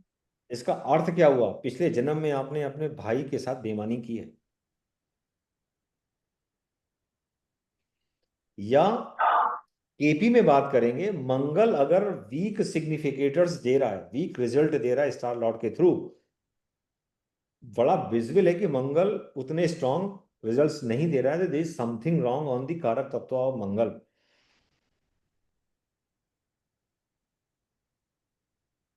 ऑलराइट, जिनका सन वीक है, या सन वैदिक में जिसको नीच का कहते हैं, हम्म अगर वही तुला राशि में उसी में ट्रांजिट करने में सन वहां पर उस स्टार में आ रहा है, तो वहां पर रिजल्ट्स कभी अच्छे नहीं होंगे। जब रिजल्ट्स अच्छे नहीं होंगे तो वो बात बड़ी क्लियर है कि पिछले जन्म में आप माता पिता की सेवा में कुछ कमी रह गई।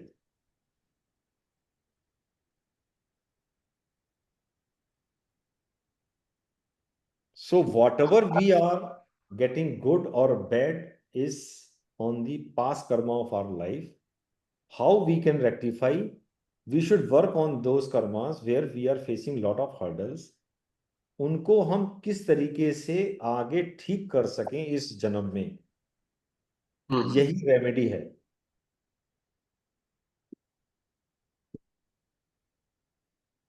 सर जैसे शनि तुला में उसमें मेष राशि में नीच का होता है, हम्म, तो फिर हमारे शनि से रिलेटेड मतलब कि कर्मा से अधूरे रहेगी, बिल्कुल तो मतलब कि सेवकों की, नौकरों की, इनकी देखभाल करें। बिल्कुल। जी। उन कारक तत्वों को देख लीजिए। अब देखिए शनि, शनि नीच का क्यों हो जाता है तो मेष में? मेष की अनकंट्रोल्ड एनर्जी है मंगल की। शनि धीरे चलने वाले प्लेनेट है महाराज, न्याय की बात करते हैं, अब आप 16-17 साल के बिगड़ैल युवाओं के सामने किसी पुजारी को रख दो, काम बनेगा? मखौली उड़ेगा।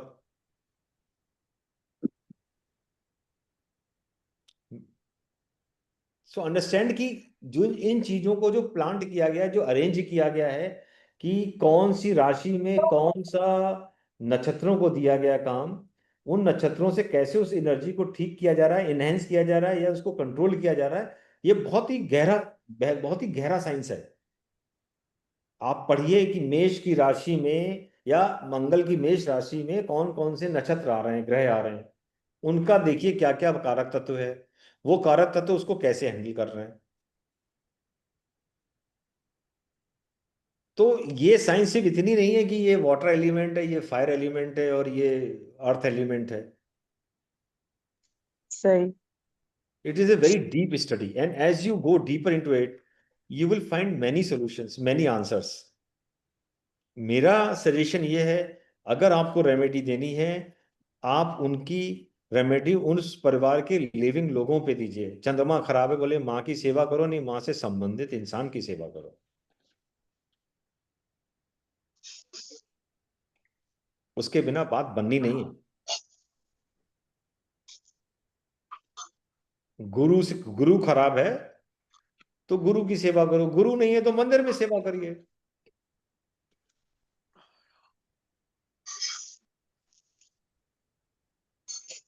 एक और क्वेश्चन जो और था सर, जैसे मेष राशि में शनि नीच का भी हुआ, लेकिन वो उसका स्वामी, जैसे मेष राशि का स्वामी मंगल भी उसके साथ हो जाए तब? मतलब मंगल भी मेष राशि में बैठा हुआ है और शनि भी मेष हम्म। राशि में बैठा हुआ है, जी। तो आप बताइए, मंगल गर्म है, शनि ठंडे हैं। हाँ जी, कंट्राडिक्शन हो माँ, गया। देखिए राशि तत्व मंगल का, मंगल बैठा भी हुआ है, मंगल में जितने नक्षत्र हैं वो शनि के कोई भी अनुकूल नहीं है। थोड़े बहुत शुक्र का नक्षत्र अनुकूल होता है, पर शुक्र विलासिता को रिप्रेजेंट करता है, शनि शुद्धता को रिप्रेजेंट करता है। शनि को हमने अपने वैदिक में, अपने अपने उसमें ज्योतिष में हमने न्यायाधीश का दर्जा दिया है, तो न्यायाधीश कभी भी विलासिता में नहीं हो सकता। फिर तीसरा नक्षत्र सूर्य का आता है, तो शनि तो दास है, या जो काजी है या जो जज है, जज can not dictate terms on the king, and हम अभी देख भी रहे हैं कि राष्ट्रपति ने रेफरेंस मांगा है, you can't dictate terms on the timelines, क्योंकि वो संविधान के संरक्षक हैं। संविधान की ओथ नहीं लेते हैं वो, संविधान के प्रति निष्ठा की ओथ राष्ट्रपति नहीं लेते हैं, संविधान के संरक्षण की ओथ लेते हैं। अभी इसमें डिसीजन आपको देखने को मिलेगा। तो मेष राशि में शनि क्यों नीच का होता है, वो आपको बात ऐसे समझिए। पर मैं जो रेमेडी में बात कर रहा हूं, क्योंकि लोग रेमेडी के लिए आपको फोर्स करेंगे, आप सबसे पहले जो उनके जीवित रिश्ते हैं उनमें दीजिए, सबसे अच्छा है। सबसे अच्छा है।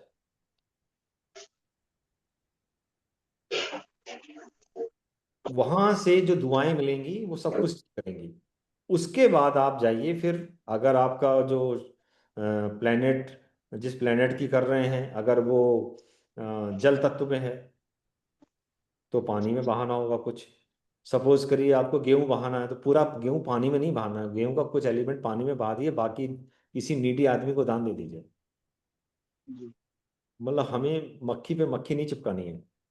अगर वो फायर में है तो हवन में कुछ चीजें हमने डाल दी, उसके बाद फिर हमने दान दे दिया जिसको नीडी है। जो पृथ्वी तत्व में है उसमें ये है कि जमीन में गाड़ दीजिए, this will not give results. अगर शुक्र का रेमेडी देना है तो किसी पीड़ित बच्ची की मेडिसिन या उसकी एजुकेशन का इंतजाम करिए। मरकरी का करना है, गाय का कर सकते हैं, नहीं तो किसी बच्चे के एजुकेशन का इंतजाम करिए। बच्चा इसलिए बोल रहा हूं कि लाइफ स्पेन लंबा हो जाएगा, आपका रिकरिंग एफडी पुण्य का बड़ा हो जाएगा। शनि का करना है तो किसी ओल्ड पर्सन का करिए, मेल और फीमेल। पर first is your dear living ones, second is the person who is needy, absolute needy.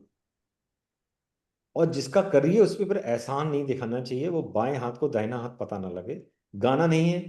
और जिसको दिया उसके पास बहुत ही कम फिर जाना है, ताकि वो आजकल तो रील बना बना के डालते हैं जिस चीज की।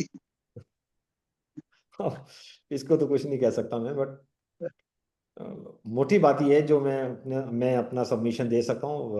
I am now 57 and what I learn in life what I am sharing. बहुत अच्छा कह रहे हैं सर। तो जब कभी हो तो ऐसा कर लीजिए। हम जब आपसे वास्तु करते हैं तो हम वास्तु में भी यही बात करते हैं। घर में माँ को कोई पूछ नहीं रहा, एक कोने में पड़ी हुई, और हम बात कर रहे हैं कि नहीं साहब चंद्रमा नीच का, खाट चंद्रमा तो गड़बड़ होगा ही होगा, नॉर्थ वेस्ट भी खाटू गड़बड़ होगा। खाटू श्याम जा रहे। सही हाँ, कहा आपने। मैं किसी देवता की बात नहीं कहूंगा, पर मैं ये सीधी सी बात करूंगा, घर में पुरखा इग्नोर्ड है और हम बाहर बात करें, नहीं चलेगा, कभी नहीं हमारा चलने वाला। हमारा जो जितने भी एस्ट्रोलॉजर हैं सर, वास्तुविद वगैरह हैं, जो विद्वान है सर को, जी जी इनको आज के समय में इन चीजों पे लाना चाहिए सर। उन चीजों से जो चल रही हैं उनसे जी हटा करके, अब परिवार टूट रहे हैं, घरों में परेशानियां हो रही हैं, माँ बाप परेशान हैं, लोग खाटू श्याम भाग रहे हैं, मथुरा वृंदावन भाग रहे हैं, कहीं देवी पे भाग रहे हैं। उन चीजों से हमारा दायित्व, ये कर्तव्य बनता है सर, उन चीजों से थोड़ा सा जी बच्चों को अपने बुजुर्गों की तरफ को लाना चाहिए। बिल्कुल, मेरा भी ख्याल यही है। ठीक बात है। ज्योति मैडम ये बताइए, आपके घर के साउथ में टॉयलेट है? नहीं सर, साउथ में नहीं है, ईस्ट में है और ईस्ट ऑफ नॉर्थ ईस्ट में है। ईस्ट ऑफ दोनों नॉर्थ ईस्ट ट्रीटेड है में? यहाँ पे। Okay okay. राहुल से बताया सर। हाँ, मैं कुछ गेस कर रहा था। सर एक बात पूछना चाहे हम आपसे। मुझे अदर देन वास्तु सारी चीज पूछ सकते हैं। सर जैसा आपने वो बताया ना कि उस टाइम पर ही वो सारी चीजें होती हैं, जैसे आपने बताया जिस टाइम जन्म हुआ है उसी टाइम पे, और मृत्यु जो होती है फिर उसी टाइम पे उसका पुनर्जन्म होता है, ऐसा बताया आपने। जी जी तो जी। क्या वो 13 दिन का जो टाइम लिया जाता है बाद में, गरुड़ पुराण हो रही है हमारी, ये हो रहा है, तो क्या उस टाइम को ही सेलेक्ट करने के लिए नहीं नहीं आ पाया उस टाइम पे, तो शायद उस पीरियड में आता होगा वो टाइम, हम ये नहीं, माने। गरुड़ पुराण के 13 दिन अलग बात है। नहीं देखिए, जैसे आपने गरुड़ मृत्यु के पुराण बारे के में। जो 13 दिन है वो हमको सिर्फ ये बता रहे हैं, अगर गरुड़ पुराण आपने ध्यान से सुना हो तो उसमें वो नदियों के बारे में, उन सब के बारे में वो सब छोड़ दीजिए। तत्व की जी अगर आप चीज लो तो वहां पर कर्मा की बात की गई है। जी जी ठीक है, तो गरुड़ पुराण का मेन मुख्य चीज है तत्व। वो क्या है कि भाई आप दूसरे का भला करिए, आप दान पुण्य करिए, आप अच्छे काम करिए, अच्छी चीजें करिए। सोना चांदी तो ये पिछले हमारी जो 800 साल की गुलामी है उसके कारण आ गया। सोना चांदी का कोई मतलब नहीं है। अगर गाय की आप सेवा कर सकते हैं तो कहीं भी कर लीजिए। बट गरुड़ पुराण से जन्म का कोई लेना देना नहीं है। गरुड़ पुराण में एक सिर्फ ये बताया गया कि जो भी पीड़ित परिवार है वो उस दौरान, शोक के दौरान, इस बात को महसूस करे कि जब जिंदगी आत्मा दूसरी जगह जा रही है तो किस प्रकार के कष्ट ले सकती है, और उन कष्टों का मूल कारण क्या है, और जो सुन रहे हैं वो कम से कम उसको ठीक कर लें। जी उसमें से दान का एलिमेंट छोड़ दीजिए कि इतनी गायें, इतना चांदी, ये सब हटा दीजिए। It has got, I am nobody to एक comment on this, but इसका कोई एक वैल्यू नहीं। सर प्रश्न ये एक गरुड़ प्रश्न और पुराण आया सर, एक प्रश्न और आया मैडम सर। एक प्रश्न और आया, जैसे आपने बताया ना, सूर्य महीना बता रहा है, चंद्रमा दिन बता रहा है, टाइम की वो जो नक्षत्र टाइम बता रहा है, यदि हम उसी दशा, अंतर दशा, प्रत्यंतर दशा और सूक्ष्म दशा और प्राण दशा पे जाते हैं तो क्या वो समय नहीं निकलता? फिर से बोलिए सर। जैसे आपने बताया ना कि हम उस टाइम को गोचर से ले लेते हैं, हाँ, ये महीने का और क्या नाम, दिन का और नक्षत्र से उस समय का, तो हमारी दशा, अंतर दशा, प्रत्यंतर दशा और सूक्ष्म और प्राण दशा उस चीज को शो नहीं कर रही। सर देखिए, सूक्ष्म प्राण तक इसलिए मत जाइए, उसके लिए बर्थ टाइम को आपको 9 सेकंड से 40 सेकंड तक रेक्टिफाई करना पड़ेगा। हम यस। प्रत्यंतर तक इसलिए जाते हैं कि हमारे पास कुछ मिनटों की गुंजाइश है। हम सही। दशा और अंतर तक तब जाते हैं। देखिए, हम सब जानते हैं कि जो दशा में प्रॉमिस दिया गया है उसी के अंदर जो अंतर दशा बता रही वो तो हो पाएगा, उसके ऊपर का नहीं होगा। हम्म। और जो अंतर दशा बता रही है जितने भी प्रॉमिस को, उसके अंदर प्रत्यंतर की जो होंगी, जहां पे दोनों का एग्रीमेंट हो रहा वो इवेंट हो सकते हैं, बाकी नहीं होंगे। तो हम यहाँ 3 तक रखते हैं। और हमने गुरु लेते तो हम शनि को हैं, शनि से 2.5 साल देखते हैं, गुरु से 13 महीने देखते हैं, सूर्य से वो महीना देखते हैं। हम कैसे अराइव करेंगे कि भाई कब तक ये चीज हो सकती है? तो हम प्रत्यंतर के आगे नहीं बढ़ते हैं। प्रत्यंतर के आगे बढ़ने के लिए माइक्रो लेवल पे टाइम चाहिए, और गोचर में फिर बहुत ही महारत चाहिए। हाँ वही तो। ठीक है, ये काम प्रश्न कुंडली पे हो जाता है। केपी की प्रश्न कुंडली में ये काम आसानी से होता है, बिकॉज वो उसी समय की बनी होती है। पर वो अलग सब्जेक्ट है, उसको छोड़िए। So this is from my side. आप लोगों का बहुत बहुत आभार वी ऑल वर सर एक टुगेदर फॉर 4 छोटा सा days। प्रश्न है। सर छोटा सा प्रश्न है। जी, जो ये गरुड़ पुराण है, नॉर्मली तो हमारे जैसे किसी की डेथ हो जाती है तब पढ़ाया जाता है, तो क्या इसको हम वैसे नहीं पढ़ सकते क्या, ज्ञान बढ़ाने के लिए? इसमें मैं एज ए सेशन कोऑर्डिनेटर तो मैं कोई कमेंट नहीं कर सकता अच्छा। हूँ। But as far as I am concerned, मैं इसको कभी भी पढ़ सकता हूँ। ठीक है। मैं उन नियम कायदों से बाहर हूँ। मुझे अगर लग रहा है कि इसमें कुछ तत्व मुझे मिल रहा है, मैं बिल्कुल पढ़ूंगा। और तत्व है ठीक। हमारे सारी सारी किताबों में। देखिए, मानस के हम प्रेमी हैं, और मोरारी बापू की कथाओं को फॉलो करते हैं। ठीक, कोशिश बहुत ठीक होने की बात भी करते हैं कि हमारा आचरण ठीक रहे। मानस में हर चीज का जवाब है, हर चीज का जवाब है। और मानस, हर ग्रंथ में ऐसा जवाब है, पर मैं चूंकि मुझे सिर्फ मानस ही पढ़ पाए, तो मानस से भी आप रेमेडी निकाल सकते हो। रेमेडी वही आएगी जो मर्यादा कह रही है। चलो रेमेडीज सारी मर्यादा की हैं। तो एक सॉफ्टवेयर कह रहे थे सर, मैं बताऊंगा लास्ट सेशन में। देखिए, अच्छा, Yeah. ओके। देखिए, ये याद आ ट्रू, गया। देखिए लैपटॉप पे ये ट्रू एस्ट्रोलॉजी सॉफ्टवेयर है। इस सॉफ्टवेयर में देखिए, आपको मैं पहले दिखा देता हूँ क्या क्या चीजें मिल जाती हैं आपको। देखिए, यहाँ से आप न्यू नेटल चार्ट, मतलब नया वो डाल सकते हैं, नई कुंडली बना सकते हैं। यहाँ से नई हॉररी प्रश्न कुंडली बना सकते हैं, इंस्टेंट प्रश्न कुंडली बना सकते हैं। ठीक, ठीक। यहाँ पर देखिए ये जो आ रहा है, देखिए रूलिंग प्लेनेट आ रहा है। अब इस समय मैं इसको अभी का आईपी डालता हूँ। ये 19:23 की आ गई। इस समय जो आईपी है, जुपिटर की लगन चल रही है, शनि का नक्षत्र है, और चंद्रमा उप नक्षत्र है। और तो यहाँ से हम रूलिंग प्लेनेट से प्रश्न कुंडली की बात करते हैं। इस सॉफ्टवेयर की बातें बता रहा हूँ पहले आपको। अब आ जाइए, ये देखिए यहाँ से ट्रांजिट चार्ट जो हमने निकाला था, उसी कुंडली पे इस आज की डेट में इस समय पे कौन सा ग्रह कहाँ चल रहा है वो निकाल लेते हैं।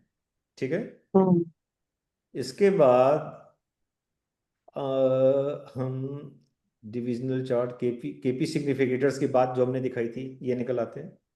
अब सपोज करिए जैसे मुझे देखना है कि नौकरी कब लगेगी, तो मैं सेकंड हाउस लूंगा। हर चीज के लिए सेकंड हाउस होता है, जो जहां पे चीजें जुड़ने की बात हो रही है सेकंड हाउस होगा। सेकंड हाउस में कौन कौन से प्लेनेट है? छठा हाउस, 6th हाउस, इसलिए कि job is a regular working time और डिसिप्लिन। तो 6th हाउस लेते हैं, तो हम यहाँ के प्लैनेट्स ले लेंगे। फिर हम 11th house is fulfilment of wishes, हम यहाँ के ले लेंगे। तो 2, 6, 11 में कौन कौन से प्लैनेट्स आ रहे हैं, हम इनकी एक एनालिसिस करेंगे। उसके हिसाब से हम निकालने का टाइम करेंगे कि भाई किस समय क्या हो सकता है। ये हम प्रश्न कुंडली में करते हैं। ठीक है, क्यों? अच्छा, अब इसके बाद अष्टक हो गया। एस्पेक्ट भी एक बड़ा सब्जेक्ट है, बट ठीक है, बट अभी प्लैनेट्स के जनरल एस्पेक्ट्स हमको पता है। बाकी एस्पेक्ट्स जो है वो हम वास्तु में लेते हैं, इसमें नहीं लेते हैं। ठीक है, अब आ जाते हैं टूल्स में। तो टूल्स में देखिए, आपको दिखाता हूं, ये इस सॉफ्टवेयर की जान है।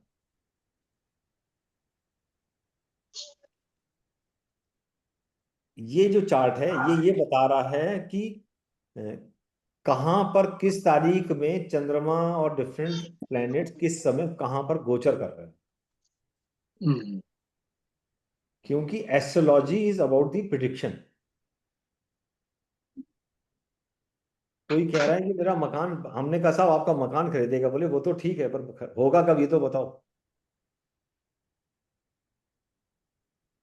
बात कह देखिए, तो यहां पर ये काम करता है, जो कि आपको नॉर्मल सॉफ्टवेयर्स में नहीं मिलता, इसे पेड सॉफ्टवेयर में मिलते हैं। सर ने मुझसे कहा था एस्ट्रोसेज पे काम करने के लिए, बट वो मैं अपने आप को केपी में जस्टिफाई नहीं कर पाता, और इस सॉफ्टवेयर से मेरा कोई फाइनेंशियल गेन नहीं है, पर मैं यूज कर रहा हूं तो बताना मेरा धर्म है। ठीक है, ओके। अब मैं इस पे गया,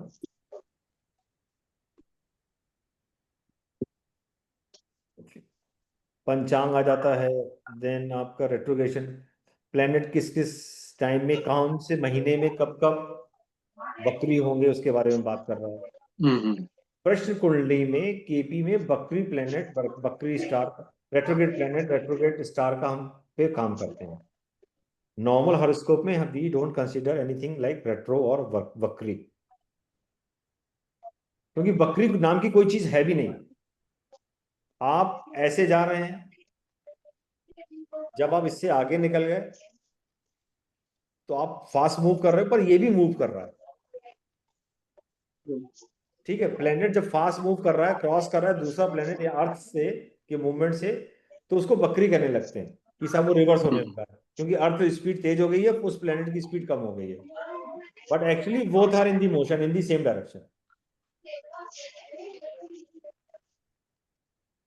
ठीक है, then there certain other utilities इन चीजों का है।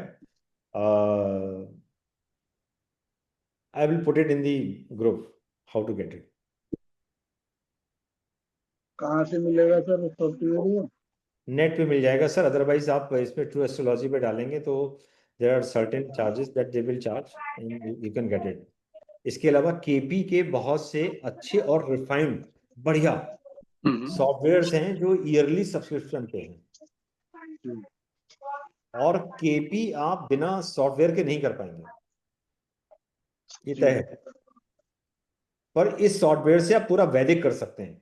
देखिए वैदिक में आपके पास ये पूरे आ गए, ओके, D1 से लेके D9, फिर D10 से लेके D27 तक आ गए,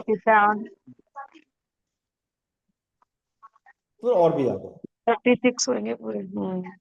ठीक है, इसमें अष्टक वर्ग, अष्टक वर्ग भी है। देखिए यहाँ पे आएगा, ये रहा, हम लोग वैदिक में अष्टक वर्ग की बात करते हैं। तो ये इस जो भी केपी सॉफ्टवेयर है वो वैदिक के सारी चीज को दिखाते हैं, प्लस वो केपी दिखाते हैं। That's the beauty, because without Vedic sutras KP can't work, so KP is subset of Vedic। ठीक है जी, तो आई थिंक मैं बंगा साहब को एक बार कॉल कर लेता हूँ if he is available.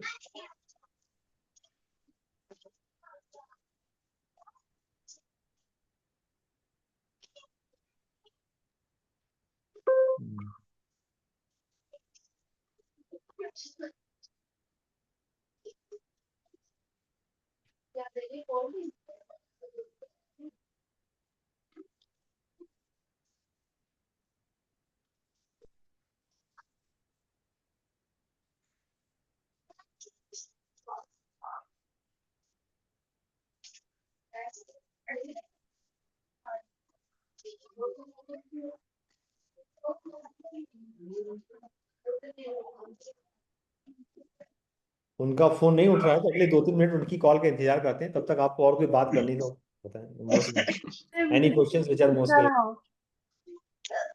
Yes. Sir एक आपको जो मैंने भेजा हुआ है वो करना पूरा हाँ यस मैम, आज और कल मैं थोड़ा और ऑक्यूपाइड हूँ बिकॉज मैं office and other things are getting shifted, so there after I am free, तो मैं किसी दिन शाम को उठा लूंगा, Monday Tuesday I will take up in the evening. Sunil sir ji की डेट ऑफ बर्थ चाह रही थी सर। जी सर। सुनील सर जी की डेट ऑफ बर्थ चाह रहे थे जिसपे सुनील सर की, सुनील जी बता दें अभी। नहीं, मेरी तो डेट ऑफ बर्थ ठीक थी ना। नहीं वो आप बता दीजिए, पूछना चाह रहा हूँ सर। 29 दिसंबर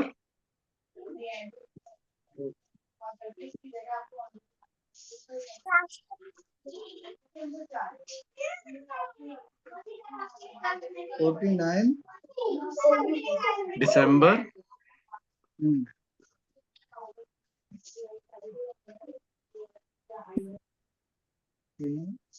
1960।